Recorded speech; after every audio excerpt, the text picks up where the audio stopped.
लोग हैं जो करते हैं, बहुत बड़े बड़े सेलिब्रिटीज़ के नाम आए, दीपिका का नाम आया है। लेकिन मेरे लिए सबसे ज़्यादा शॉकिंग और मेरे दिमाग पे जो हिट किया ना, वो चीज़ थी कि दीपिका का जो लैंग्वेज था, लोकल लैंग्वेज, माल है क्या?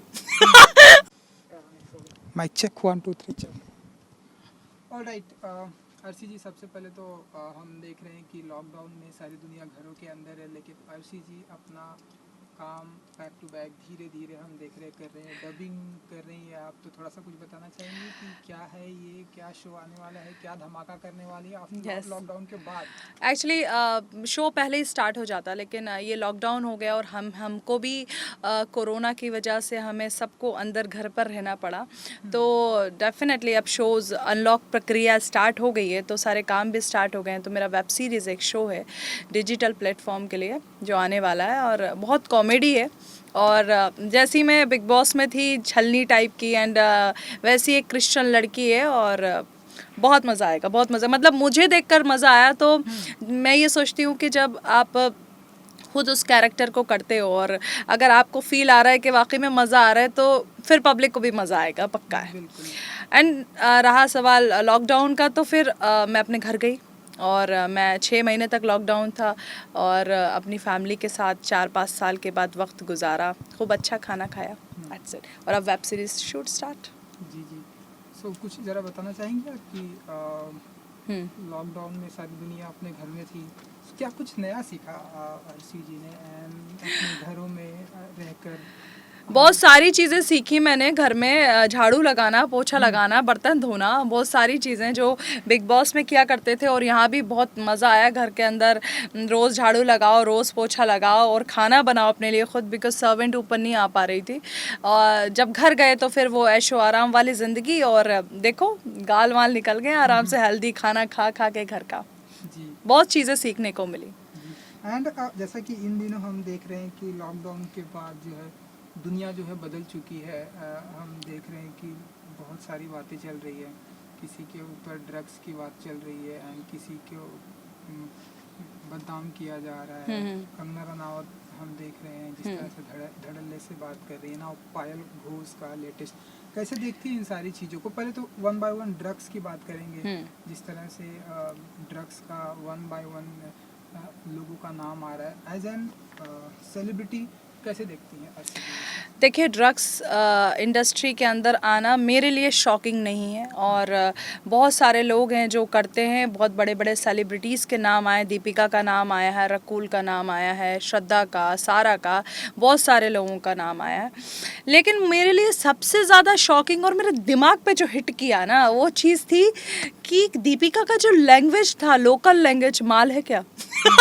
वो मेरे लिए बहुत हिट कर गया, बिकॉज ठीक है, आप वो कर रहे हो, ड्रग्स कर रहे हो, जो भी है, लेकिन दीपिका ने जो लैंग्वेज यूज़ किया ना, माल है क्या, वो ज़बरदस्त लगा मुझे, बड़ा लोकल लैंग्वेज था। बट लेट्स सी, अब देखते हैं, हम एनसीबी का इन्वेस्टिगेशन है, क्या चीज़ें हो रही हैं, क्या नहीं हो रही हैं। और मैं जो एनसीबी ऑफिशियल स्टेटमेंट देगा उसी के ऊपर मैं बिलीव रखती हूँ। मैं स्पेकुलेशन, रूमर्स, ये सब चीज़ों पे बिलीव नहीं रखती। तो देखते हैं। और इन सब ने तो उल्टा सुशांत के ऊपर ही इल्ज़ाम लगा दिया है कि सुशांत सिंह राजपूत ड्रग्स लेता था। तो अब देखो, अब इन्होंने तो अपना स्टेटमेंट दे दिया है, अब लेट्स सी अब एनसीबी क्या स्टेटमेंट देगा। Will wait for this, but I love Deepika, your line माल है क्या। जी। मतलब आपको ये लाइन बहुत पसंद आई? मुझे पसंद आई। जी जी। एंड जिस तरह से अर्शी जी हम देखते हैं हमारी इंडस्ट्री में, मतलब ऐसे काम, हम एक्टर की बात करें, बहुत ही काम पे बर्डन होता है, ओवर टाइम काम करते हैं। तो इसका मतलब क्या कहीं ना कहीं लोगों को इस तरह से, जैसा कि जो लाइन आपको पसंद आई, माल है क्या, माल लेना जरूरी हो गया, हो जाता है एक्टर के लाइफ में? आई डोंट नो, बिकॉज मैं तो, अगर कोई मुझसे बोले कि आपको एनसीपी की जांच करवानी है, ब्लड टेस्ट करवाना है, तो I am ready for this. लेकिन होता है, सबका अपना अपना एक ग्रुप रहता है, अपना सर्किल रहता है। लोग ड्रग्स भी लेते हैं, कुछ लोग नहीं भी लेते। 80% लोग ड्रग्स के अंदर हों या फिर शराब में हों, तो वो उनका है। लेकिन 20% लोग ऐसे नहीं हैं। मैं भी वाइन पीती हूँ, मैं अगर किसी पार्टी में जाती हूँ तो 2-3 पैक तो मेरे वाइन के रहते ही हैं हमेशा, रेड वाइन के। लेकिन मैं कभी ड्रग्स नहीं लेती, और मुझे नहीं लगता कि मैं अपना 100% सिर्फ ड्रग्स के बाद ही एक्टिंग में दे पाऊँगी। ये एक इंसान की सोच है, एक उसने अपने दिमाग में बैठा के रखा हुआ है कि शायद हो सकता है ड्रग्स लेने से मैं बहुत एनर्जेटिक हूँ, बट मेरे लिए नहीं है। जी जी। एंड और बहुत सारी चीज़ें हो रही हैं, जैसा कि देख रहे हैं, हम लोग देख रहे हैं कि कंगना रनावत जिस तरह से सेलिब्रिटी को टारगेट करती हैं हर एक चीज़ में, वो अपना इन्वॉल्व लेती हैं। कैसे देखती हैं कि एक एक्टर को हर किसी की लाइफ में इस तरह से ताक झांक करना, हर किसी के बारे में स्टेटमेंट देना, अरे वो ऐसी है, वो ऐसा है, वो तो ऐसा ही है। कितना एक सेलिब्रिटी को इस तरह से हर किसी की लाइफ में ऐसे ट्वीट करना, सोशल मीडिया प्लेटफॉर्म पर जहाँ हजारों सारे आपके फैंस फॉलोइंग होते हैं, इस तरह से करना कितना अच्छा या कितना बुरा मानती है अर्शी? देखिए, कंगना जब स्टार्ट हुई थी तो मैं भी उसके साथ बहुत अच्छे से थी कि सुशांत सिंह राजपूत के लिए उसने बहुत अच्छी आवाज़ उठाई, नेपोटिज्म ग्रुपिज्म के बारे में बोला। लेकिन धीरे धीरे कंगना रनावत अपने पर्सनल ग्रजेस निकालने लगी, लोगों से लड़ाई झगड़े निकालने लगी, चाहे वो अनुराग कश्यप हो, चाहे उद्धव ठाकरे साहब हों, चाहे मुंबई को पोक कह देना, Pakistan occupied Kashmir, you know guys, I know very well, but मैं उसको नहीं बताना चाहती थी। तो ये सब चीज़ें बहुत ही ज़्यादा गलत है। उसका मुझे ये चीज़ समझ में नहीं आता कि मुझे मीडिया से भी ये बहुत ही ज़्यादा दिक्कत है कि अगर उसको हरामखोर बोल दिया तो वो देश की बेटी बन जाती है, और अगर उर्मिला मातोंडकर को वो या तो ग्रेड की बात करती है कि पहले ये बात करती थी कि लोग चिल्ला चिल्ला कर बोलती थी सुशांत सिंह राजपूत को इन लोगों ने फ्लॉप एक्टर कहकर मार दिया। अब तुम क्या कर रही हो? तुम जो बड़े बड़े आर्टिस्ट हैं, उर्मिला मातोंडकर, वो जन्म भी नहीं ली होंगी तब से वो इंडस्ट्री में काम कर रही हैं, तो उनको उन्होंने सॉफ्ट पोर्न स्टार बोल दिया, बी ग्रेड आर्टिस्ट बोल दिया। तो मुझे इसकी ये सब चीज़ें समझ में नहीं आती हैं। पर्सनल ग्रजेस बहुत निकालती है। जैसा अपनी बात करती है तो अपनी बात में वो अपने आप को देश की बेटी साबित कर देती है, या फिर अभी ये फार्मर प्रोटेस्ट में उसने फार्मर के लोगों को उसने टेररिज्म का टेररिस्ट बोल दिया है। तो वो क्या बोलती है, क्या करती है, मुझे समझ में नहीं आता। मुझे थोड़ा सा उसका दिमाग आई डोंट नो, लेकिन वो जब अपने ऊपर आती है तो मुझे ये समझ में नहीं आता कि वो देश की बेटी कैसे हो जाती है। क्या उर्मिला मातोंडकर देश की बेटी नहीं है? उर्मिला मातोंडकर के बारे में उसने इतने बड़े बड़े स्टेटमेंट दे डाले, अगर उसके साथ ऐसा कर देता तो वो हल्ला मचा देती है कि मेरे साथ ऐसा क्यों हुआ। सो आई डोंट लाइक, इस वे में मैं उनको पसंद नहीं करती। बाकी सुशांत के लिए जो किया उसमें हम उनके साथ हैं, लेकिन अभी जो वो पर्सनल ग्रजेस और पॉलिटिकल लेवल पे लेकर जा रही है वो गलत है। जी जी। जैसे कि आपने ये पाकिस्तान की बात की, उसके भी बारे में बात करेंगे, लेकिन उससे पहले पायल घोष जो लेटेस्ट मुद्दा चल रहा है कि उन्होंने अनुराग कश्यप के ऊपर उन्होंने टारगेट किया कि ये मतलब, तो आप बताइए कि आपके कौन सही, हालांकि आज के टाइम में ये भी एक बहुत बड़ा चैलेंज है कि कौन सही बोल रहा है। देखिए, बहुत टफ हो गया, मतलब कौन सही बोल रहा है, कौन गलत बोल रहा है, ऐसे जज करना बहुत टफ हो गया। तो आपके अनुसार कौन सही है? देखिए, मैं हमेशा से जो रेप विक्टिम हैं उनके साथ, हम ही क्या सभी साथ देंगे उनके साथ जो चीज़ें हुई हैं, लेकिन मोस्ट इम्पॉर्टेंट ये है कि मैं बिलीव करती हूँ कि एविडेंस हैं, जो भी चीज़ें हैं, मैं स्पेकुलेशंस, जैसा मैंने पहले बोला, इन सब चीज़ों पे बिलीव नहीं करती। अगर पुलिस ऑफिशियल स्टेटमेंट देती है या फिर उनका इन्वेस्टिगेशन करती है, उसके बाद ही मैं अनुराग कश्यप को एक रेपिस्ट बोल सकती हूँ, क्योंकि किसी के ऊपर रेप का टैग लगना बहुत बड़ी बात है। तो मेरे हिसाब से मैं पायल घोष को, मैंने उनके इंटरव्यूज़ देखे, उसके अंदर उन्होंने सारी चीज़ें खोल कर बताई हैं, और मेरा मानना ये है कि अगर कोई रेप विक्टिम होता भी है तो वो सबसे पहले पुलिस के पास जाता है। ये नहीं कि ट्विटर के ऊपर आपने लिख दिया और पीएम मोदी को टैग कर दिया है और सारी चीज़ें आप खुलकर बता रहे हो, क्योंकि मेरा ये मानना है कि जो अगर किसी के साथ ऐसी कोशिश की जाती है, हैरेस किया जाता है, तो वो इतना ज़्यादा दिमाग से वो हो जाता है कि भाई क्यों किया, ऐसा क्यों किया। बट उसके बाद मैडम पीएम मोदी को टैग करती हैं, ना कि पुलिस के पास जाने से उन्हें पुलिस के पास जाना चाहिए। हाँ, तो पीएम मोदी को टैग करने से बेस्ट था कि वो पुलिस के पास जाती और वहाँ पर ये सारी चीज़ें बताती कि उसने मेरे साथ ऐसा किया, उसने जिप खोला, ये किया, वो किया, जो पूरी बातें खुलकर वो बता रही है। एंड सेकंड चीज़ मुझे ये लगी कि वो बहुत अच्छी अच्छी अभिनेत्रियों के नाम भी लिए उसने, जैसे हुमा कुरैशी है, रीचा चड्ढा है, या फिर माही गिल है, कि ये लोग खूबसूरत नहीं है और इन्होंने सोकर काम किया है। I don't think so. Huma Qureshi is very talented, Richa Chadha बहुत टैलेंटेड है और बहुत अच्छी मूवीज़ करती हैं। हुमा की गैंग्स ऑफ वसेपुर उसने बहुत अच्छी एक्टिंग की है। माही गिल, तो ये मुझे लगता नहीं है कि आपको अपनी चीज़ों के लिए लाइक कंगना अपनी चीज़ों के लिए दूसरों को टारगेट करना स्टार्ट कर देती है। तो अपनी अपनी बात करना चाहिए, और मतलब इतने बड़े बड़े आर्टिस्ट का नाम लेकर आप ये कोशिश कर रहे हो पब्लिक को दिखाने की कि वो सो कर काम हासिल करते हैं, मेरे हिसाब से बिल्कुल ऐसा नहीं है। वो टैलेंटेड है और अपने काम जो भी उन्होंने हासिल किया अपने टैलेंट पे किया। जी जी। ऑलराइट, इसके अलावा जैसा कि बिग बॉस की अगर हम बात ना करें तो आई थिंक बेवकूफ़ी होगी, लेकिन जिस तरह से सलमान खान जी को टारगेट किया जा रहा है कि ये जो है सिर्फ स्टार किड को ये भी चांस देते हैं, उन्हें सपोर्ट करते हैं, इस बार का जो बिग बॉस है बायकॉट किया जाना चाहिए, हम नहीं देखेंगे, ऐसा करेंगे वैसा करेंगे, क्या मानती है कि कुछ इस बार का इफेक्ट पड़ने वाला है बिग बॉस पर? बोलने दो, बोलने वाले बहुत सारी चीज़ें बोलते हैं। आई डोंट थिंक सो कि सलमान के शो को इफेक्ट पड़ेगा, क्योंकि वहाँ पर मोस्टली पब्लिक कंटेस्टेंट को देखती है 6 दिन तक, और एक दिन देखती है वीकेंड का वार, वो भी सलमान खान को, सॉरी 2 दिन देखती है सलमान के वीकेंड के वार को। मैं सलमान से पर्सनली मिली हूँ, हम लोगों ने बहुत वक्त गुजारा है बिग बॉस के अंदर। मुझे कभी ऐसा नहीं लगता कि सलमान बहुत ही ज़्यादा ऐसा बंदा है कि लोगों की बैंड बजा दे और लोगों की वाट लगा दे, ऐसा वाला बंदा नहीं है। उसने मुझे भी बहुत चीज़ें समझाई इंडस्ट्री के अंदर कि ऐसे ऐसे जैसे पहले थी आप अब नहीं रहना है, क्योंकि आप एक लेवल पे आ गए हैं, आपको अच्छे से काम करना है।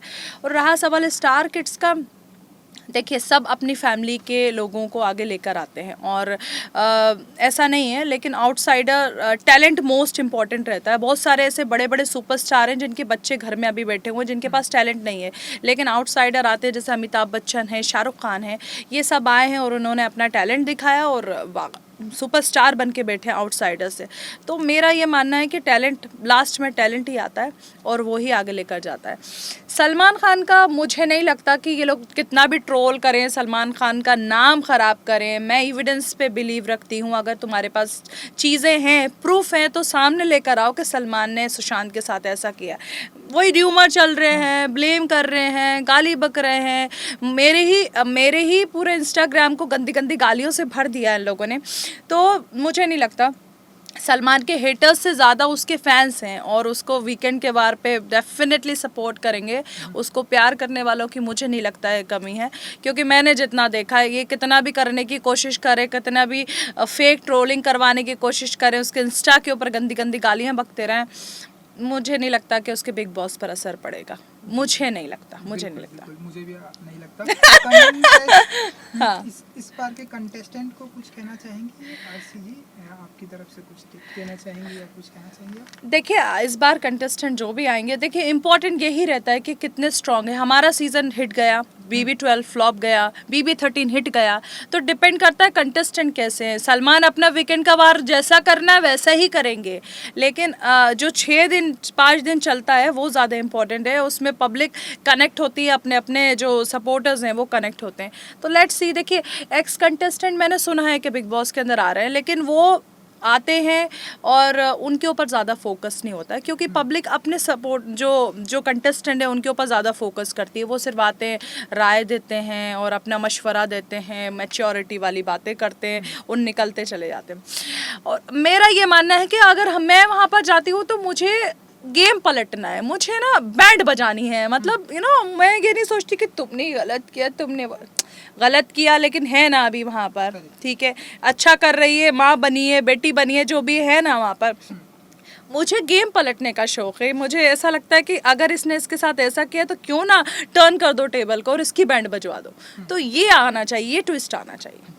तो इस बार ऐसे वाइल्ड कार्ड के जरिए आरसी जी जाकर ऐसे किसी की पर्सनली ऐसे किसी की बैंड बजाना चाहती है?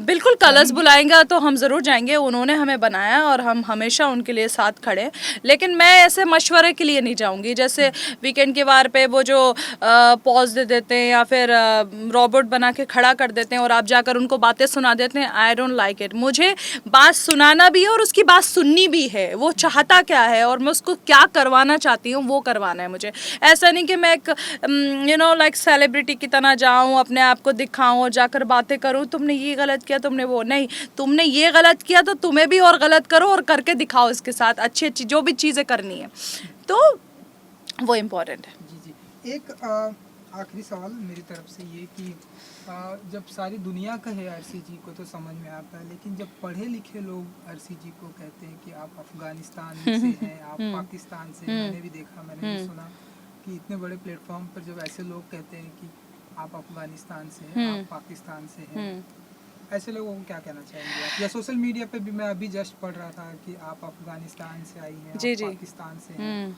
आप यहाँ पर क्यों रहती हैं, क्या कहेंगे आप? मैं ऐसे लोगों को सिर्फ जाहिल बोल सकती हूँ, गवार हैं, कम दिमाग है, चाहे कितनी भी पढ़ाई कर लिया, कुछ भी कर लिया। देखिए मैंने हमेशा से ये बोला है कि हमारा मुल्क जो है वो इंडिया है, हमारी नेशनैलिटी इंडियन है, हमारे अब्बा अम्मा सब इंडियन है, लेकिन हमारा ख़ानदान अफ़गानिस्तान का पठान है, यूसुफ ज़हीर पठान है। तो मेरी फैमिली के जो लोग हैं वो पाकिस्तान में भी रहते हैं, अफ़गानिस्तान में भी रहते हैं, दुबई में भी रहते हैं, सऊदी में भी रहते हैं, लेकिन मैं इंडियन हूँ। लेकिन ऐसा नहीं है कि मैं ये कहूँ कि मुझे पाकिस्तान से नफ़रत है, मुझे अफ़गानिस्तान से नफ़रत है। भाई क्यों नफ़रत है? वो लोग हमें मैसेज करते हैं कि हमें आपके बॉलीवुड्स में शाहरुख बहुत पसंद है, हम इंडिया को बहुत पसंद करते हैं, यहाँ के गाने बहुत अच्छे लगते हैं, सारी चीज़ें, तो मैं उनको पलट के गाली क्यों दूँ? वो अगर हमें रिस्पेक्ट देते तो हम उनको रिस्पेक्ट देते। मोस्ट इम्पॉर्टेंट ये है कि देखिए पहले ये देश तो एक ही था ना, फिर अलग अलग हो गया, हमारे भी दादा मादा सब परदादा वहीं के हैं, तो ऐसा नहीं है कि मैं उनसे नफ़रत करूं और उनको गालियां दूं। और नेशनल टेलीविज़न पे कुछ बेवकूफ़ लोग बैठकर बोलते हैं कि अर्शी खान ने पाकिस्तान का झंडा लगाया था। मैं उन बेवकूफ़ लोगों को ये बता दूं कि वो झंडा जो भी था वो एक फ़िल्म का शूट था, जिसको एक पोस्टर के लिए बनाया गया था, और वो पोस्टर रिलीज़ किया उस बंदे ने, और प्रोड्यूसर ने मूवी नहीं बनाई। तो आर्टिस्ट के ऊपर ब्लेम नहीं करना चाहिए। मेरा ये मतलब नहीं है कि मैं पाकिस्तान को डिसरिस्पेक्ट करूँ, अफ़गानिस्तान को डिसरिस्पेक्ट करूँ या इंडिया को करूँ, वो अलग चीज़ है, और उसमें आर्टिस्ट का कुछ नहीं होता। आर्टिस्ट सिर्फ पैसा ले रहा है, और जब आप एक शुरुआती दौर के अंदर होते हैं इंडस्ट्री के अंदर, तो आपको लगता है कि यार चलो चांस मिल रहा है कर डालो, शायद हो सकता है आगे और अच्छी चीज़ें मिले, तो वही था। और उसके अलावा ऐसा नहीं था कि मैं पाकिस्तान को डिसरिस्पेक्ट करूं या फिर इंडिया को करूं। और सब जानते हैं यार कि मैं इंडियन हूँ। मैं कितनी बार बताऊँ, मेरे चेहरे से क्या मैं इंडियन नहीं दिखती? क्या दिखती हूँ मैं चेहरे से? अफ़गानिस्तानी पाकिस्तानी दिखती भी हूँ तो क्या है अभी, क्योंकि खून तो सबका चलता, मतलब जो हमारी ब्रीड है वो बाहर की है, अब उसमें हम कुछ नहीं कर सकते, लेकिन मैं हूँ प्योर हिंदुस्तानी। चलिए जाते जाते अपने फैंस को कुछ कहना चाहेंगे आप? मैं अपने फैंस से यही कहूँगी कि ये जो बेवकूफ़ लोग हैं जो ट्रोल करते रहते हैं, ये सब करते रहते हैं, उनको इग्नोर करो, क्योंकि उनके पास कोई काम नहीं है। वो अपनी ज़िंदगी में सिर्फ यही करने आए, लोगों को नीचा दिखाने के लिए आए। तो ज़्यादा उनसे बकवास करने की या फिर उन लोगों के साथ उलझने की ज़रूरत नहीं है। उन्हें जो करना है वो करें। Thank you so much and good luck. Thank you so much. अच्छा लगा ना?